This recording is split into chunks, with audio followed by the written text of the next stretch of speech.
현대 사회에 와서는 이렇게 과학 만능 사회 아니겠습니까? 지금 기술이 그리고 컴퓨터라든가 이런 것이 나오면서 이 과학 기술이나 이런 것들이 어디까지 발전이 될지 못할 정도로 엄청난 속도로 발전하고 있습니다.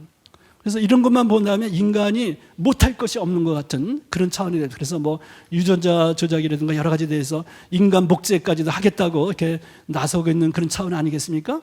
그런데 기술이 어마어마하게 발달되고 이렇게 되면서 인간이 이렇게 자만심이 너무 커진 거 아닌가 그런 걱정이 들기도 합니다. 그래서 인간 아주 이상적인 사회, 이상사회, 우리 인간의 능력을 할 수 있다.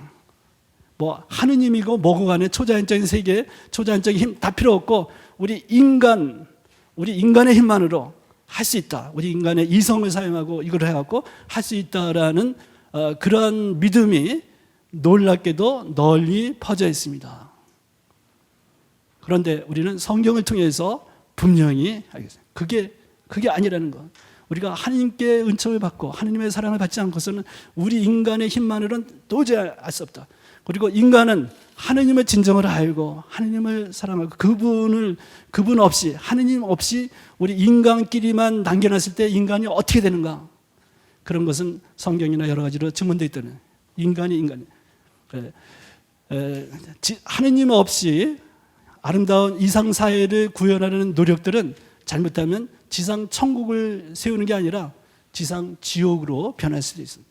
우리가 전체주의 국가 시스템이나 이런 데서 과거에 그런 식으로 이제 나름대로 무신론적인 배경 속에서 자기들이 철저하게 나름대로 그 이데올로기를 사용해서 철저히 하면 아주 행복한 천국이 이 세상에 있을 것으로 기대하고 엄청나게 밀고 나갔습니다. 결과가 뭐였습니까?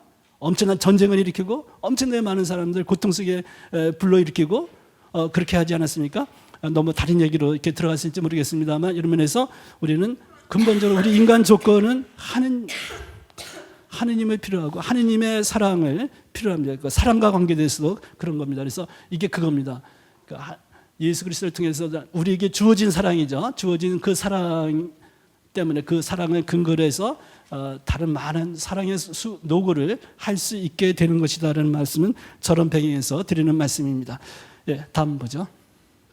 희망의 인내, 믿음과 사랑과 희망은 긴밀하게 연결되어 있습니다. 희망의 인내, 인내에 관해서는 많은 말을 이렇게 드릴 필요조차 없는 것 같아요. 희망이란 단어하고 인내는 많이 연결돼서 나옵니다. 그래서 예를 들어서 로마서 12장 12절 읽으십시오. 12 로마서 12장 12절에 보면 희망 속에 기뻐하고 여기까지 맞았냐? 환난 중에 인내하며 희망 속에 기뻐하고 환난 중에 인내하며 기도에 잠잠하시죠.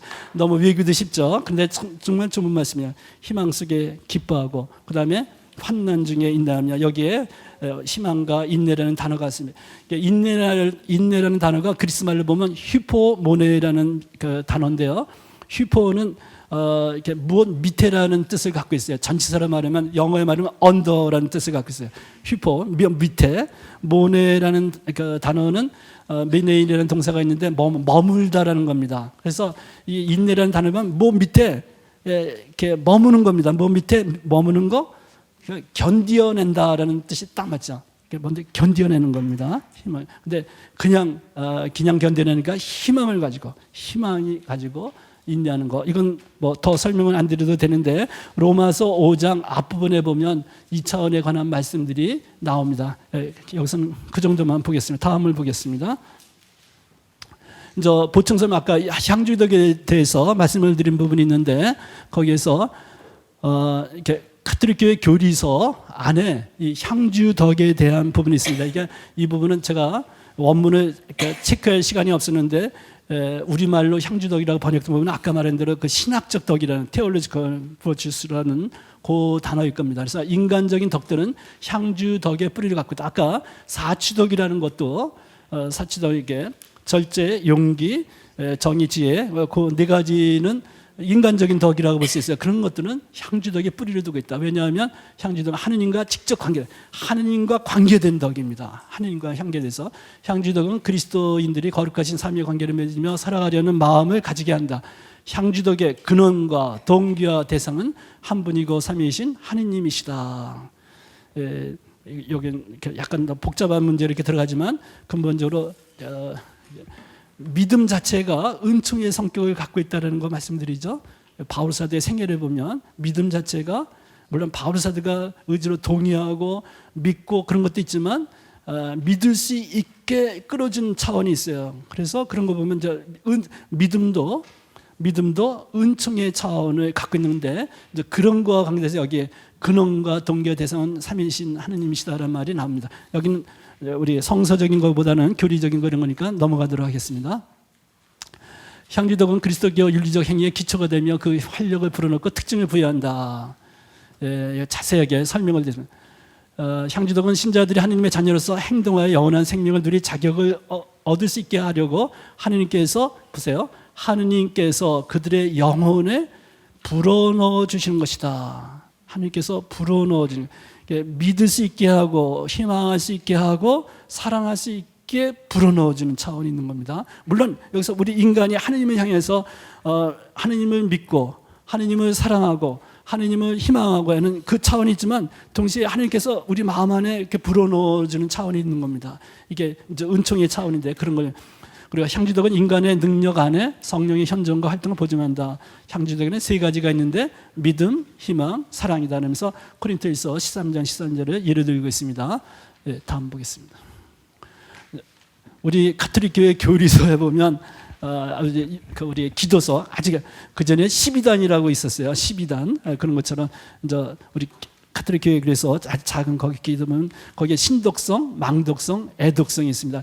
이런 것만 보더라도 우리 교회 안에서 이 믿음, 희망, 사랑이 얼마나 큰 자리를 차지하고 있는지가 분명한 거 아니겠습니까? 여기 보세요. 신독성이 이렇게 됐습니다. 하느님께서는 진리의 근원이시며 가르치며 쓰심으로 계시한 진리를 교회가 가르치는 대로 굳게 믿나이다. 이게 그래서 신독성이에요. 믿음에 관계되는 거. 근데 하느님께서 진리의 근원이신 것. 두 번째 망독성. 이건 희망 망덕이라 하죠. 그 전에는 많이 쓰던 용어인데 이제 신덕, 망덕, 애덕이라는 표현이 우리나라에서도 낯선 언어가 되었어. 그러나 옛날 신자들은 아주 많이 쓰던 용어입니다. 망덕, 희망이죠. 하느님께서는 자비의 근원, 아까 진리의 근원, 신덕과 관계돼서는 진리의 근원, 여기는 자비의 근원, 하느님의 자비. 하느님의 그 자비가 이 희망의 근원이시니까 저버림이 없으심으로 예수 그리스도의 공로를 통하여 주신 구원의 은총과 영원의 생명을 바라나이다. 희망하나이다. 세 번째 애독성입니다. 사랑의 자 써갖고 하느님께서는 사랑의 근원이시며 한없이 좋으심으로 마음을 다하여 주님을 사랑하며 이웃을 제 몸같이 사랑하나이다. 그 전에 이제 성물도래등 이런 기도가 없을 때는 이게 열심한 집에서는 뭐 신덕성, 망덕성, 애덕성 매일같이 기도로 바치기도 했던 그런 부분입니다. 참조로 신덕성, 망덕성, 애덕성까지도 봤습니다. 다음에 보겠습니다. 오늘은 뭐 다른 걸 얘기를 많이 하는 것 같아요. 교황님들께서 믿음, 희망, 사랑 이 세 가지 덕에 관해서 해칙을 하나씩 냈어요. 제일 마지막으로 나오는 게 신앙의 빛이라는 믿음의 해칙인데 지금 프란치스코 교황님께서 펴셨습니다. 신앙의 빛이라는 것은 2013년 금년에 나온 겁니다. 우리말로도 금년에 번역이 됐어요. 근데 제가 알기에 지금 프란치스코 교황님께서 이렇게 내신 해칙이지만 사실은 베네딕토 16세 교황님께서 준비를 하셨던 겁니다. 그러나 사임을 하셨기 때문에 거의 다 준비를 하셨던 거죠. 그리고 마지막으로 이제 프란치스코 교황님께서 마지막으로 이제 정리해서 냈지만 사실 이 마지막 해칙은 베네딕토 16세 교황님과 프란치스코 현 교황님의 합작품이라고도 볼 수가 있는데 해칙입니다. 이게 급수가 달라요. 그냥 여러 문헌들 중에서 근데 세계 주교 회의의 뭐 시노드의 후속 권고다 이런 그런 거하고 이 해칙은 차원인데 해칙은 급수가 상당히 높은 겁니다. 물론 바티칸 공의 헌장이라든가 이런 것이 더 높은 것입니다만 해칙은 그냥 다른. 근데 나자렛 예수 베네딕토 16세 교황님께서 쓰신 세 권으로 아주 두껍게. 처음 두 번째 권까지는 두껍죠. 세 번째는 예수님의 이렇게 유년 이야기이기 때문에 아주 짧습니다만 그거는 사실 이 교도권적인 권위를 갖고 이렇게 펴내신 책이 아니라 그것은 정말 교황님께서도 그 문헌 자체 안에서 이거는 교도권적인 저기를 갖고 하는 것이 아니니까 여러분들이 얼마든지 토론해도 좋다. 그리고 반론을 펴도 좋다. 아주 앞에 시작에서 말씀하신 그런 분 차이가 있습니다. 근데 해측은 중요한 거죠. 모든 신자들이, 모든 전 세계 보편교회가 이 말씀을 권위를 갖고 받아들이는 그런 문헌인데 바로 믿음, 희망, 사랑 이 세 가지에 관해서 했어요. 근데 제일 베네딕토 교황, 16세 교황께서 제일 처음으로 내신 해측이 사랑에 관한 해측인데 하느님은 사랑이십니다. 요한 1서에 나오는 말씀이에요. 하느님은 사랑이시다는 것을 제일 첫 번째로 이렇게 하셨는데 의미가 있는 겁니다. 사랑이 최고의 계명이니까 사랑이 최고의 계명. 사랑이 없으면 아무것도 아니다라는. 그래서 하느님은 근본적으로 사랑이시다라는. 그래서 하느님은 사랑이시다는 해책을 제일 먼저 내셨어요. 두 번째는 희망의 해책이에요. 신망의 삼덕 중에서 희망에 관한 해책 아주 좋은 내용입니다. 뭐 제가 아티클 하나 쓴 거 이렇게 있습니다만 희망으로 구원된 우리라는 아티클이고 그리고 세 번째가 믿음에 관한 해책입니다. 이것만 보더라도 아까 가톨릭교회 교리서 안에도 있는 것처럼 이 향주도 믿음, 희망, 사랑이야말로 우리 그리스도교 신앙생활의 기초다라는 것은 틀림없는 겁니다. 그만큼 모든 것이 거기에 녹아 들어가는 차원을 갖고 있다고 볼 수가 있습니다. 이건 참고로 설명드린 거. 이제 드디어 이제 1장 4절로 넘어가요. 지금까지 1장 3절이었어요. 네, 1장 4절. 그런데 보십시오. 믿음, 희망, 사랑이 얼마나 많은 걸 포괄해요. 나중에 할 얘기들은 미리 한 거나 마찬가지라고 생각하시면 되겠습니다. 1장 4절에는 이제 바울 사도께서 코린토 교우들을 부르시는데 이렇게 부릅니다. 하느님께 사랑받는 형제 여러분이라는 호칭을 갖고 있습니다. 또 이런 표현이 로마서 시작 부분에도 나와요. 로마서를 쓰시면서 로마 교우들에게 바울 사도께서 이렇게 하느님께 사랑받는 로마의 모든 신자 여러분, 신자들에게 라는 말이에요. 그런데 이건 로마서 5장 5절은 하느님께 사랑받고 있다는 것을 가장 잘 드러내고 있는 말씀이라 제가 여기 특별히 나오고 있는데 특별히 더 설명을 드리고 싶은 겁니다. 희망은 우리를 부끄럽게 하지 않습니다. 우리가 받은 성령을 통하여 하느님의 사랑이 우리의 마음에 부어졌기 때문입니다. 제가 바오로서간 여러 말씀 중에서 아주 소중하게 여기는 말씀 중에 하나입니다. 우리가 믿는 이 신앙이 왜 복음인가? 왜 기쁜 소식인가를 저는 이 구절이 가장 잘 표현해 준다고 생각해요. 아까 테살로니가에서 언제나 기뻐하십시오. 끊임없이 기도하십시오. 모든 일에 감사하십시오. 그 부분도 연관되는 거지만 특히 이 부분. 우리가 받은 성령을 통하여 하느님의 사랑이 우리들의 마음 안에 부어져 있기 때문입니다. 그래서 우리는 불굴의 희망을 갖고 있다. 어떤 고난에도 굴하지 않고 이때 하느님의 사랑이 우리들의 마음 안에 부어져 있다. 근데 이게 하느님의 사랑과 성령이 아주 밀접한 관계 속에 나오고 있어요. 성령을 통해서 우리에게 하느님의 사랑이 부어져 있다. 근데 성령과 사랑의 관계는 우리가 바오로서 간에 다른 곳에서도 여러 곳에서 보게 될 것입니다. 근데 여기 이 구절을 생각하면서 보십시오. 우리가 한여름이 그리워지죠, 이제. 뜨거운 햇볕. 여름에는 그렇게 힘들었지만 이렇게 지금은 얼마나 등이 뜨끈뜨끈하게 될 정도로 햇볕이 내리졌으면 얼마나 좋을까라는 생각이 듭니다만 한여름에 보면 어떤 밖에 스펀지를 이렇게 내놨는데 그게 물이 흥건하게 있던 거지만 바짝 말라버렸어요. 그냥 바짝 마른 스펀지를 이렇게 보면 그 바짝 마른 스펀지에 주전자에게 맑은 물, 시원한 물을 담아 거기에 뿌려보시죠. 그러면 물이 쫙 흡수되지 않습니까? 바로 그 메마른 스펀지가 물로 시원한 물로 흥건하게 됩니다. 우리 바오로 사도가 바라보는 우리 인간의 처지는 우리가 로마서 전체적으로 이렇게 보면 우리 인간의 처지는 여러 가지 죄로 근본적인 원인은 죄입니다. 그럼 여러 가지 죄로 말미암아서 바짝 말라 있는 상태입니다. 메마른 인생입니다. 바짝 말라 있는 그 메마른 우리 인생에 하나님께서 당신 예수님께 대한 믿음을 통해서 성령을 우리에게 주시고 그 성령을 통해서 하나님의 사랑이 이게 물처럼 맑고 시원한 물처럼 메마른 우리들의 마음 안에 흠뻑 부어져 있다 이겁니다. 이게 왜 우리가 하나님께 사랑받고 있는 자녀들인가? 왜 우리가 기쁜가? 신앙생활을 하는 자기에 그 기쁨일 때 이 하나님의 사랑이 흠뻑 부어져 있기 때문에 이게 가장 큰 겁니다. 우리가 믿는 주님은 2000년 전에 살다가 갑자기 이게 저기 많은 반대를 받고 십자가에 갑자기 처형돼서 없어지고 마신 분이 아닙니다. 훌륭한 삶을 살다가 그냥 없어진 분이 아니라 우리 신앙 안에서는 우리가 믿는 주님은 살아계신 주님, 살아계신 주님이십니다. 살아계신 주님이시고 그분이 오늘의 우리에게도 영향을 주고 활동을 하시는데 그 활동이 성령을 통한 활동이 있는데 전체적으로 이렇게 우리에게 사랑이 주어졌다. 그래서 이것이 그래서 희망은 우리를 부끄럽게 하지 않습니다. 표현이 이상합니다만 불굴의 희망이 있는 얘기를 하고 있는 겁니다. 이렇게 여기에서 하나님의 사랑 때문에 성령을 통한 하나님의 사랑 때문에 불굴의 희망을 갖고 있다라고 고백하는 건데 그거 바로 이게 연결된 겁니다. 하나님께 사랑받고 있는 형제 여러분, 형제자매 여러분이라는 말. 그래서 다음 분을 볼까요? 이제 설명을 더 드리겠습니다. 여기는 간단하게 되었습니다만 하나님께 사랑받고 있는 형제 여러분 생각할수록 놀라운 편입니다. 여기서 제가 여기도 적어놨습니다만 여기에 바오로 사도의 시선, 예수님의 시선 이런 거 얘기했는데 바오로 사도께서 교우들 한 사람 한 사람을 바라보는 시선이 어땠는가? 그 시선은 이 형제, 이 자매 하나님께 큰 사랑을 받고 있는 사람이다라고 보는 겁니다. 이게 이 시선이 얼마나 큰 것인가를 생각해 보세요. 교우들 한 사람 한 사람 하나님께 큰 사랑을 받고 있는 사람이다 이렇게 바라보는 거예요.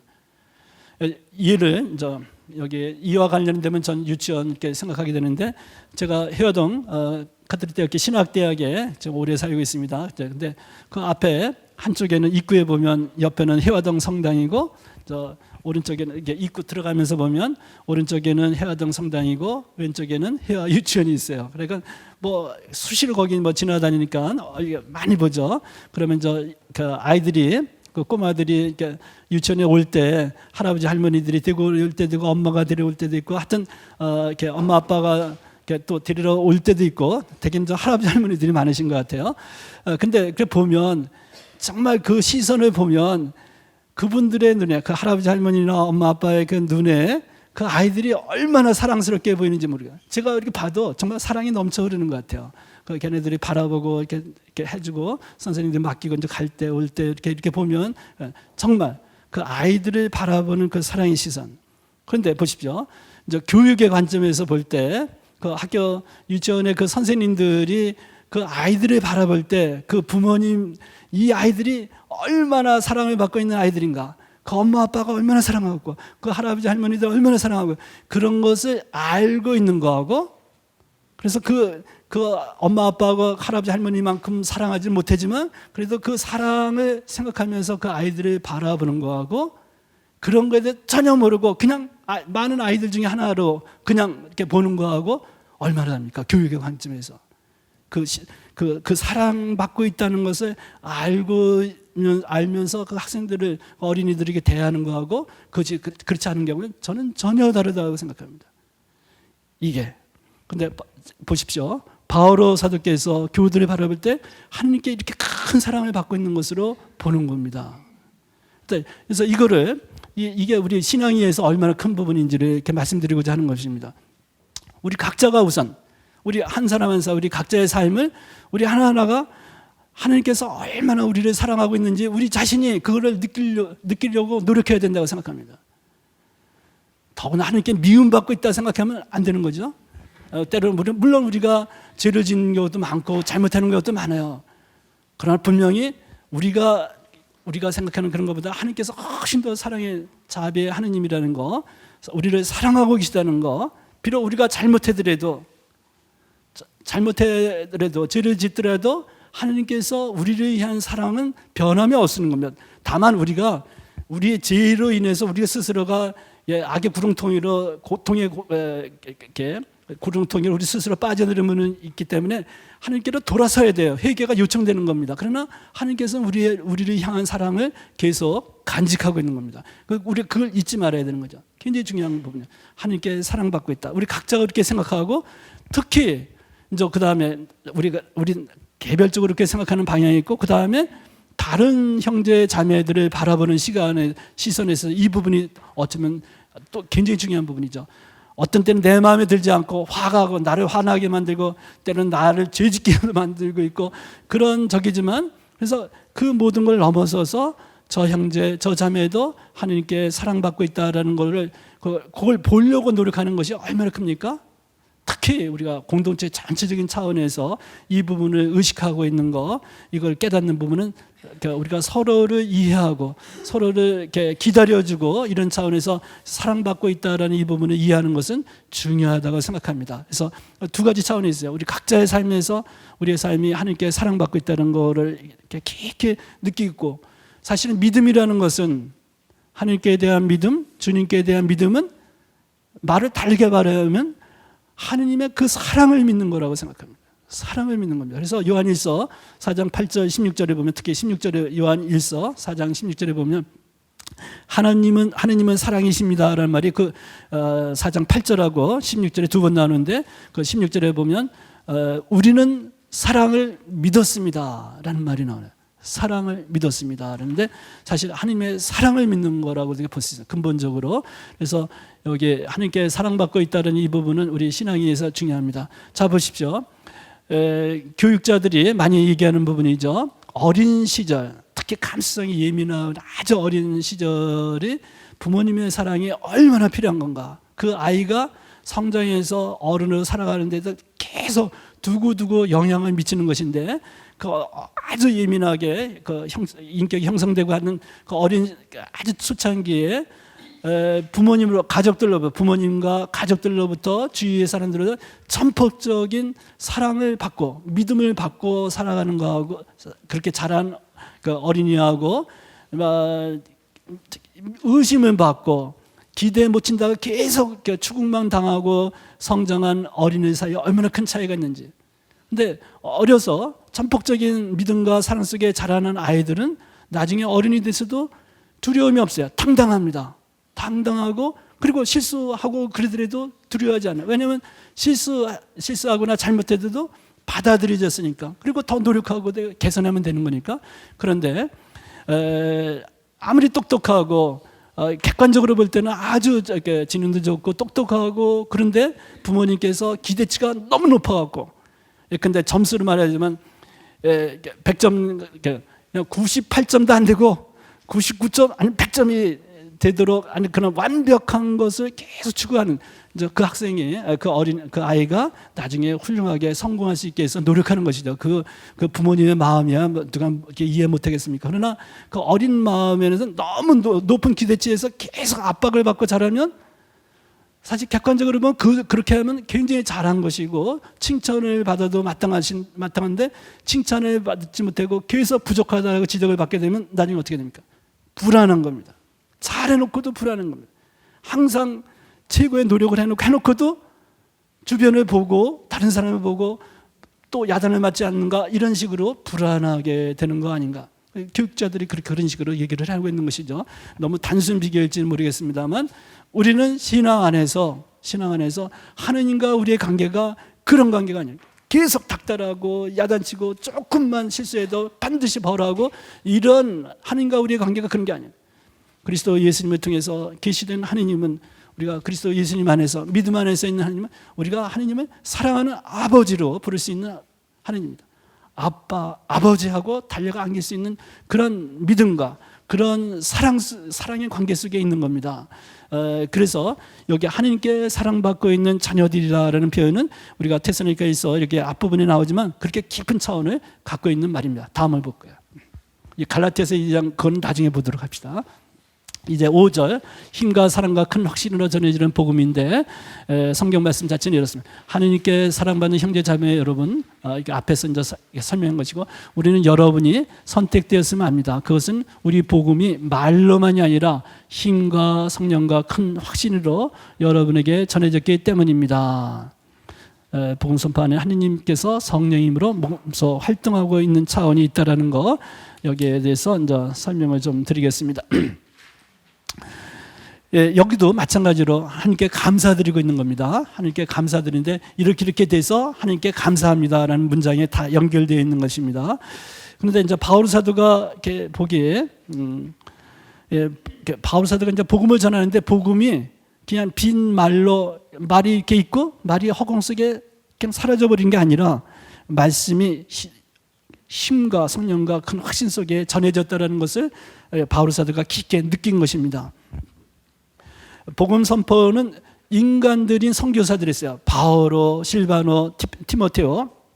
실바노스, 우리가 데살로니가일서에 보면 발신자가 세 사람으로 되어 있어요. 바오로 사도 혼자가 아니라 실바노스, 그 다음에 티모테오, 이렇게 같이 셋이로 하는데, 복음을 전한 것은 이 선교사들이 한 거죠. 인간들입니다. 그러나 그 인간들의 그런 복음 선포 활동을 통해서 하나님께서 몸소 활동, 당신 성령을 통해서 몸소 활동하고 계시다라는 확신을 갖고 있어요. 바울 사도께서. 이 부분이 의미가 큰 겁니다. 2장 13절에도 이 데살로니가일서의 경우는 2장 13절에도 비슷한 표현이 있었어요. 거기 이렇게 보면 바울은 데살로니가 교우들이 선교사들로부터 들은 복음을 인간의 말로서가 아니라 하나님의 말씀으로 받아들였다고 감사합니다. 그러면서 그 말씀이 신자 여러분 안에서 활동하고 있습니다 라고, 그 데살로니가 교우들이 바오로 사도를 비롯한 선교사들이 하는 그 복음 선포를 순수한 인간적 차원을만 받지 않고 하나님의 말씀으로 받아들이는데, 그 하나님 주님의 말씀이 그 신자들의 마음 안에서 활동하고 있다.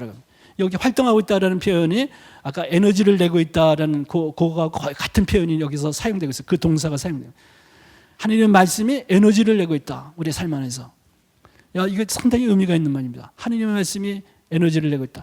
제가 생각하기에 오늘 여기 와 계시는 그 우리 성서백주간 그 성서가족 여러분들은 그 우리의 삶 안에서 하나님의 말씀이 에너지를 내고 있다는 차원을 체험하고 계시는 분들입니다. 그렇지 않으면 여기 오지 않겠죠. 그 어려운 시간에 바쁘게 또 제주도에서 그 멀리 점심 식사도 못 하시고 이러면서 이렇게 오시는데, 그 말씀이 힘을 발휘하고 있다는 것을 체험하신 분들입니다. 우리가 여러분들도 하고, 그래서 그 말씀을 좀 더 깊게 알기 위해서 이렇게 노력하시는 거 아니겠습니까? 그리고 그 말씀을 다른 분들에게 전하고자 하는 열정들을 갖고 계셔요. 그 바로 하나님의 말씀이 우리들의 삶 안에서 에너지를 내고 있습니다. 그래서 이 말씀이 그냥 우리가 살아가면서 때로는 어려움이 생기고 또 가족들과 또 이웃과도 그렇고 내 뜻대로 안 되고 부딪히는 부분도 있고 여러 가지 있을 때 이 말씀이 우리 안에서 에너지를 냅니다. 그래서 마음 같아서는, 성질 같아서는 이렇게 일반 세속적인 방법으로 하다가도 말씀이 힘을 발휘하고 브레이크를 걸어요.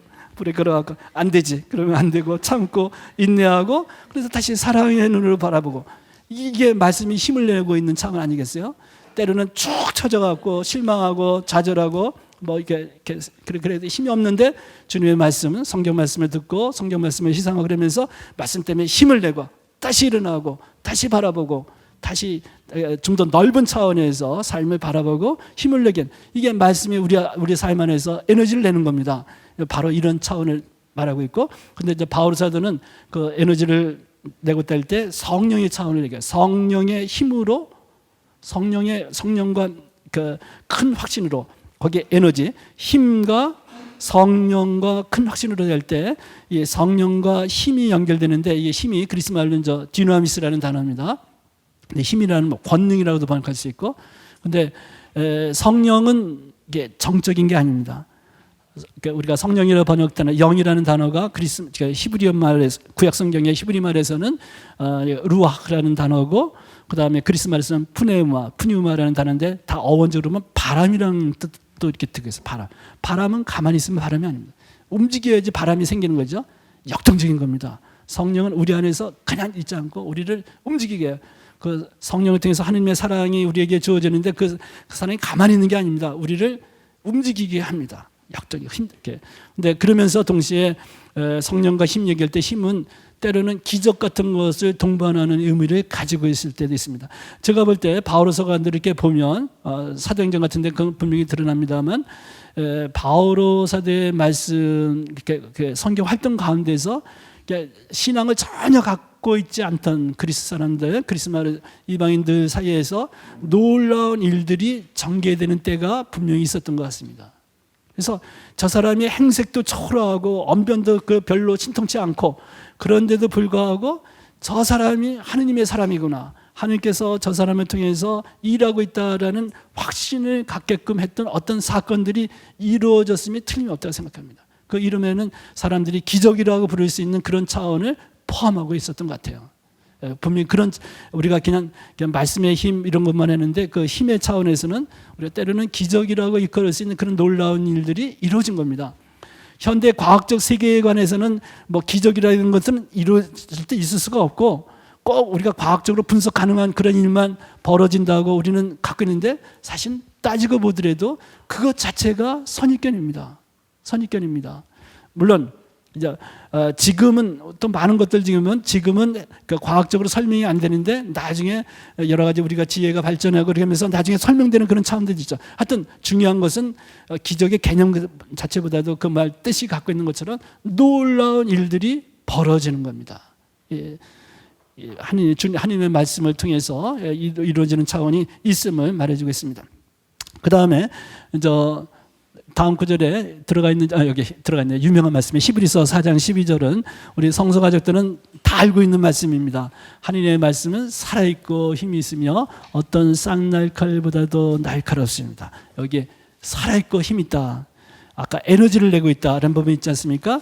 정말 이렇게 성경을 사랑하고 주님의 말씀에 메말라하고 이렇게 목말라하고 말씀을 찾는 분들은 이게 살아있다라는 것을 믿고 있습니다. 살아있죠. 그런데 이건 보완 설명입니다만 여기에 한 부분이 있어요. 어떤 쌍날칼보다는 날카롭습니다라는 부분이 있는데 우리는 성경 말씀에 대해서 우리를 위로해주고 우리를 힘을 격려해주고 이런 차원만 어쩌면 더 그런 것을 더 찾고 있어요. 그러나 성경 말씀은 때로는 우리를 아주 날카롭게 찌르는 듯한 그런 말씀이 있습니다. 우리를 회개로 요청하는 그런 말씀입니다. 구약 성경의 예언서들을 보십시오. 예언서의 말씀 중에서 그 예언자들 때때로 얼마나 날카롭게 준엄한 그런 심판의 말씀들을 전하고 그럴 때가 있지 않습니까?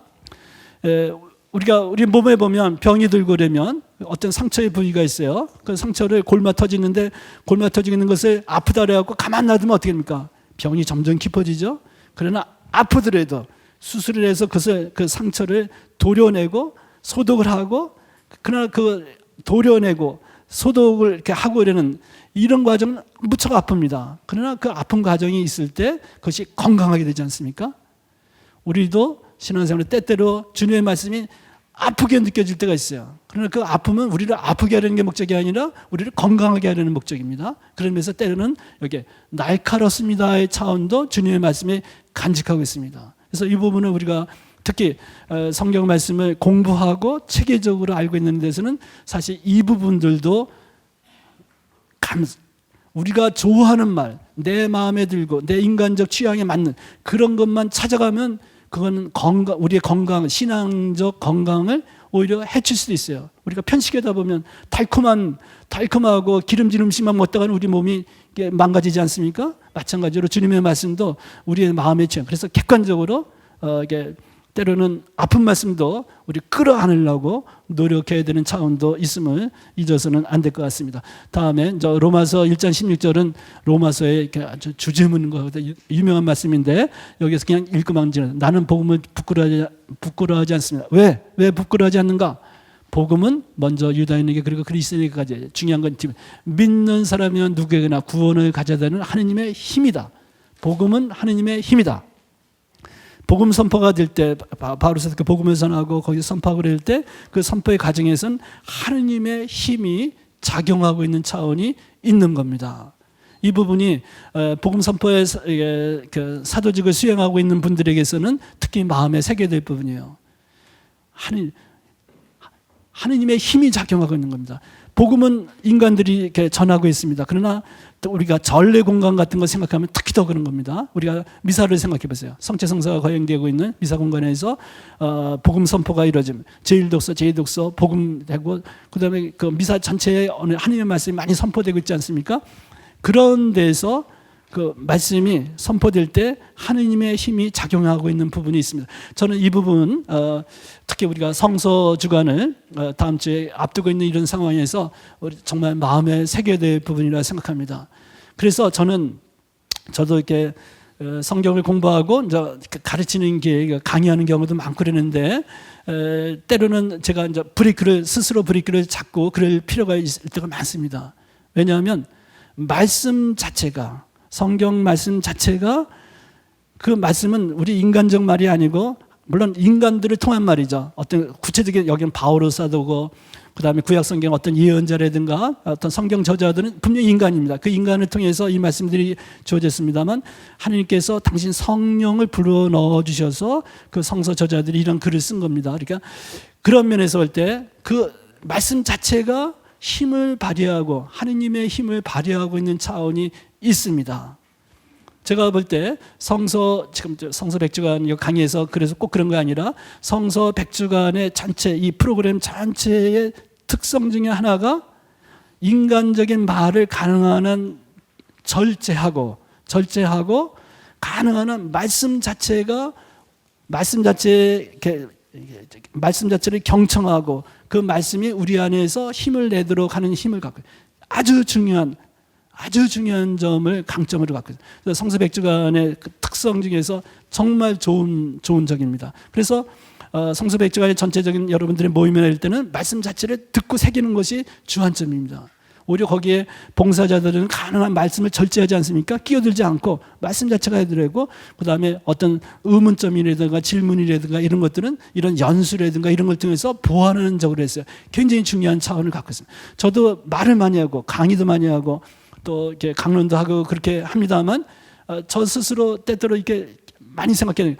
말씀 자체가 신자들 안에서 힘을 발휘한다. 이 차원이 분명히 있습니다. 제가 그것을 잊어버린다면 어떻게 보면 월권을 하고 있는 게 많이 있는 것이죠. 그래서 내 말씀을 줄이고 말씀 자체가 힘.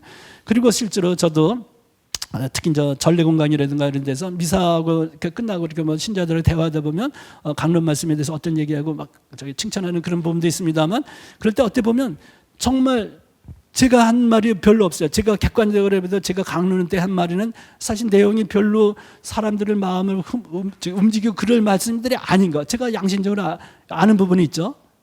그런데도 어떤 때는 그분들이 말하는 것이 빈말이 아니라 진지하게 말하는 걸 할 때 그런 부분 정말 제가 아주 가끔가다 아주 깊게 깨닫는 부분이야. 성경 말씀 자체가 하느님의 말씀으로 이 신자들 안에서 작용하고 있는 부분이 있는 겁니다.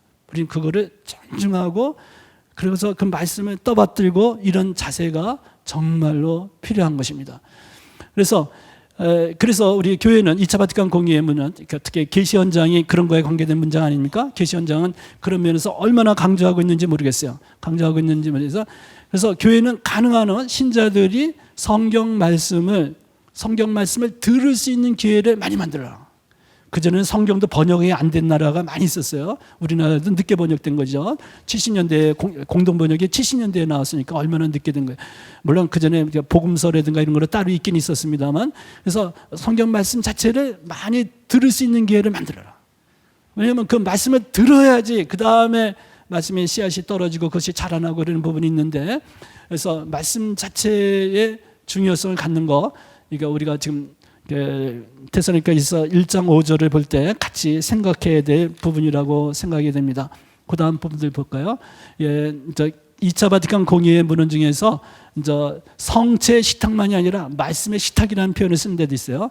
그 다음에 계시 현장 24장 보면 성경은 신학의 혼처럼 돼야 된다. 어떤 신학을 하든지 성경 말씀은 항상 거기에 기초적으로 들어가야 된다는 걸 강조하는 성경을 모르는 것은 그리스도를 모르는 것이다 라는 말씀까지 있습니다. 그 다음 부분 보죠.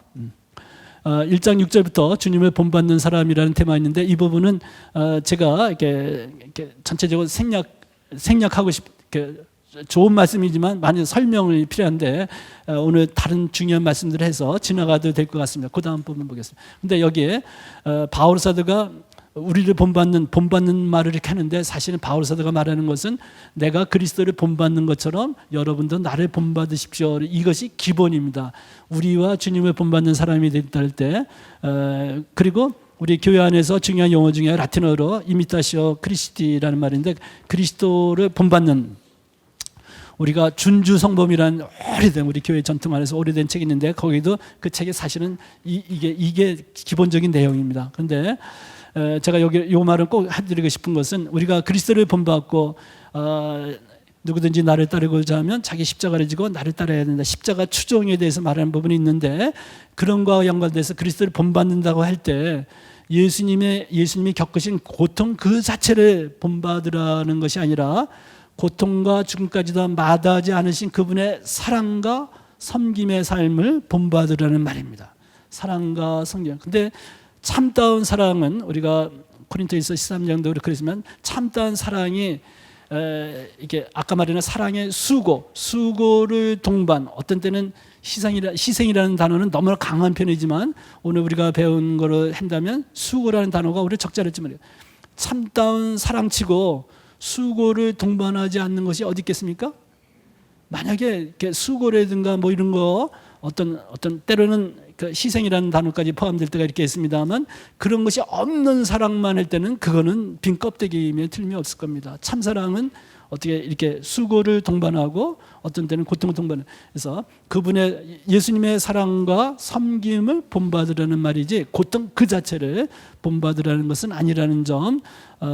요거는 왜 이런 말을 했는지에 대해서 설명이 필요한데 넘어가겠습니다. 자, 1장 9절부터 10절에 초창기에 복음을 전하는 과정 중에서 사람들이 우상을 버리고 하나님께 돌아서고 참 하나님을 섬기게 되고 여기에서 설명할 것이 많이 있는데 지금 단계에서는 넘어가는 게 좋을 것 같습니다. 다음으로 넘어가겠습니다. 자, 이제 2장과 3장을 통해 본 선교의 자세와 목표가 있는 것인데 이 부분에 관해서는 제가 앞에서 너무 많은 시간을 보냈습니다. 그래갖고 선교의 자세에 대해서는 다음 달에 돼서 더 이렇게 보완하기로 하고 제가 지난번에는 지시부님한테 부탁을 받아갖고 이제 코린토일서를 강의할 때도 몇 번 하는 걸로 끝나는 줄 알았어요. 그래서 그 몇 번 안에 다 얘기해야 되겠다 생각하고 하다 보니까 나중에 보니까 이게 다음에도 강의가 이제 있는 거더라고요. 그래서 미련하게 앞에서 다 얘기하려고 그러다 보니까 급히 서두르고 그랬던 것이 있는데 할 얘기는 못한 게 있어요. 그래서 오늘은 마음 놓고 얘기하다 보니까 진도가 절반뿐이 못 나갔습니다. 그래서 다음에 선교의 자세는 더 자세하게 보기로 하고 오늘은 서서히 마치게 되는데 선교의 기본 자세에 대해서 윤곽만 말씀드리고 되겠어요. 코린토 테살로니가일서 2장과 3장인데 2장 1절부터 잠깐만 뒤에 더 볼까요? 1절부터 12절에 보면 전반부 후반부 이렇게 나눠서 볼 때인데 선교의 근본적인 자세가 어떠해야 되는가를 말하는 부분입니다. 그런데 거기서 보면 하느님께 대한 관계, 하느님과의 관계라는 측면에서 선교의 자세가 어떻게 되냐, 그 다음에 이웃과의 관계에서 어떻게 되는데, 근데 근본적으로 바울 사도는 우리가 정말 선교를 진정으로 하려면 하느님과의 관계, 하느님을 기쁘게 해드리려는 자세가 기초가 되어야 된다. 그래야지 이웃에 대해서도 올바로 섬기면서 올바로 선교할 수 있다는 차원의 말씀을 하고 있습니다. 추운 날씨에 멀리서 오셔갖고 수고들 많이 하셨습니다. 수고하셨습니다.